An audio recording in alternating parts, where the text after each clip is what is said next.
Estamos de volta com o Cartão Verde. Olha, São Paulo e Botafogo se enfrentaram em 4 de dezembro de 1974 no Pacaembu pelo Campeonato Paulista. Outros tempos, com o Paulistão rolando até dezembro, imagine. E o Tricolor venceu por 1-0 o gol de Serginho. Nós não temos o gol, mas separamos aí um pequeno trecho de entrevista dada por 2 personagens depois dessa partida.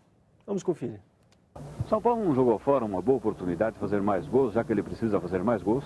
Bem, eu acho que o São Paulo fez um e tentou conseguir os outros. E não foi possível porque o Jorge fez umas 3, 4 defesas muito boas. E também o São Paulo hoje talvez não jogou uma partida como jogou na última contra o Corinthians. Nossa equipe se atemorizou um pouco com o São Paulo, que o São Paulo partiu para cima logo do início. E eu acho que principalmente nossa equipe sentiu muito o estado do gramado, mais do que o São Paulo, se bem que atrapalhou as duas equipes, mas nós nesse Campeonato Paulista praticamente jogamos uma partida só, depois de uma chuva, e não estava tão alagado assim o campo. Sabe uma coisa que me chama atenção aí, Vladir? Eu tenho que fazer a pergunta. Magrão, você usava bob e fazia permanente no cabelo naquela época ou alisa agora? Nenhum nem outro. Não, seu cabelo está muito diferente. Não, mantém a juba, liso. Não, ao contrário. Não, mas é outro cabelo. Acho eu que não você tinha barba também.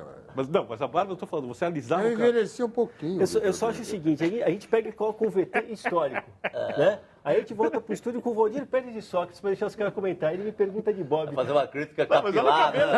Eu vou te falar. Alguma coisa acontece. Ele volta pro salão e meu cabelo normalmente é afro.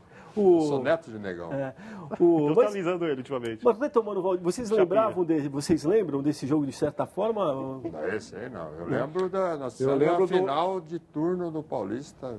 Eu lembro lá de 1-0 que você fez o gol, que o São Paulo perdeu, que o Serginho chutou a bandeirinha. Esse jogo foi suspenso para a decisão de 77, o jogo do Botafogo, só que estava lá e inclusive fez o gol. Aliás, eu tenho um histórico de agressões dos adversários. Né? Em 74 foi o Rivelino. É verdade. Botafogo e Corinthians. Corinthians faz 20 e poucos anos sem chegar ao título, né? É o primeiro jogo do segundo turno. O Corinthians tinha vencido o primeiro. Foi no Parque São Jorge, na Fazendinha. Imagine como é que estava aquilo lá. Ainda naquela época. Fazendinha velha, né? Essa hoje não. E aí, no meio do segundo tempo, nós fizemos um gol, a torcida achou que o Geraldão estava impedido. E aí o time do Corinthians partiu para cima do Bandeirinha, o Rivelino chutou o Bandeirinha igual o Serginho lá em Ribeirão. E para sair do campo depois. O River era o reizinho do parque, né? Nós ficamos no meio do campo, junto com o juiz, o que voava de garrafa de cerveja. Junto com o juiz ainda, tava fácil. Não, tinha que ficar longe do juiz, ele ficava perto da gente. Né? Tropa de choque era o time do Botafogo, proteção. Fez muito gol no Valdir Pérez, mano? Não, acho que não.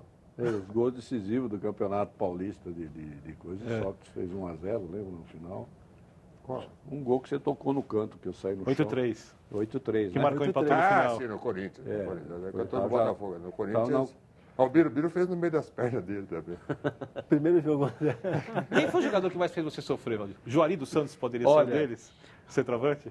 O Juari teve sua fase no Santos quando começou lá os meninos da Vila, né? Com Batata, com Pita, com João Paulo, que tinha um time veloz na frente. Uma correria. Mas minha zaga era Bezerra e Marião, 400 quilos cada um. O Bezerra era técnico, não fala assim do Bezerra. Aí nós tomamos gol e o Juari fez a festa. Agora, um centroavante realmente que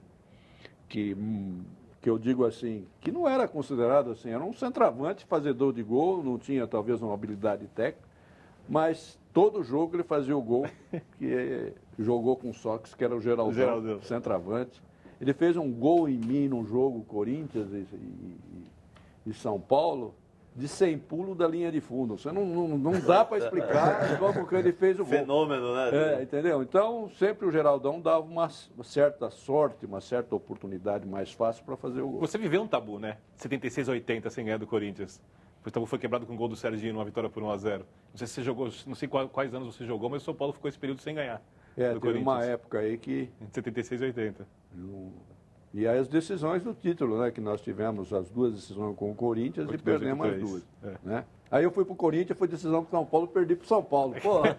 Então a culpa era sua. Bom, Valdir, eu citei aquela, na nossa passagem por último intervalo, a questão da sua passagem pelo sindicato dos atletas, né? Tá.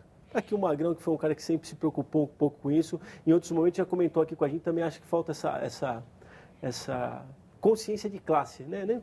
Às vezes nem tanto só do jogador, mas de classe também. Continua a mesma coisa?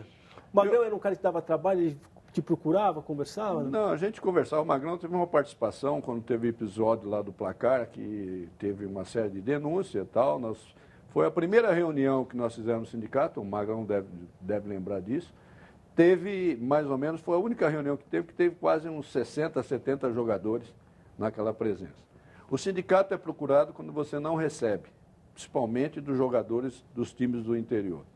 Os jogadores que têm um salário alto, essas coisas, nem se preocupam, né? Hoje se preocupam, cada um já deve ter seu advogado, seu agente para tomar a posição disso. E a dificuldade é essa, não tem a conscientização que tem uma Espanha, que tem uma Argentina, em termos de sindicato. A própria Itália, né? Por mais que você tente fazer aqui no Brasil, não tem essa cultura em relação a sindicato. Né? Uma outra questão também, você treinou alguns clubes, o que você faz? Hoje em dia você está envolvido com... Não, hoje eu estou mais parado, né? Não estou fazendo nada. Ainda tentei aí ser treinador aí. Foi comentarista agora recente também, né? Estava comentando alguns jogos da Série B pelo Premier, mas... A posição do goleiro, ela dá mais reflexão sobre o jogo? Assim, você observa melhor o jogo do que... o goleiro você tem que estar atento. Você é mais espectador, né?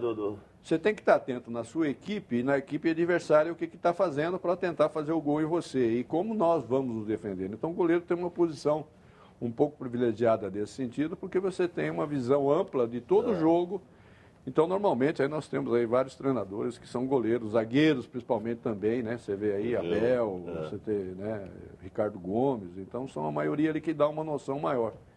Mas existe aí, eu espero que eu esteja dentro disso, que os grandes jogadores de futebol normalmente nunca são grandes treinadores. E que treinador... Lembrou dele. E que treinador te chama a atenção que você gosta do trabalho, Valdir? Agora? É do Muricy. Muricy? Do Muricy, que jogou comigo, jogou no São Paulo, jogou no América. E é um treinador realmente que fez o São Paulo aí ser campeões várias vezes, o Santos agora. Mas é um treinador novo aí que a gente está seguindo aí a carreira dele. E só para a gente matar, a gente falou muito da Copa de 82, a diversão era um carteado.